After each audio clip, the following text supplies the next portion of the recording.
Okay guys, second video about Apple repair. They actually screwed me over again today. A keyboard went through the screen of my iPhone 13 Pro, so they decided they wanted to replace the screen, and then, after waiting almost an hour for them to replace the screen, they decided that they also wanted to replace the battery. So they replaced the battery. When I got the phone back, 2 hours later after my original appointment date, they pretty much told me what they replaced. I was like, okay, I paid the $29 service fee.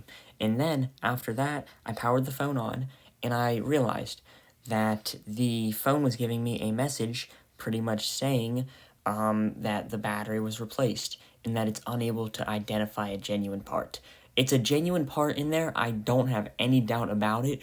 My doubt here is that the dude that repaired it decided that he wanted to pair the screen. Someone obviously didn't pair the battery to the phone, and then, to make matters worse, they completely damaged the bottom of the phone.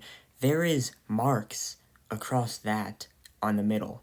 I don't understand how you did that. It's like someone jammed a screwdriver into the bottom of the phone. Apple, every single time you mess up, I'm just gonna make another video. Because I don't want this to keep happening, because I don't want my time to be wasted, and I don't want my phones and my iPads to be broken. Alright, goodbye.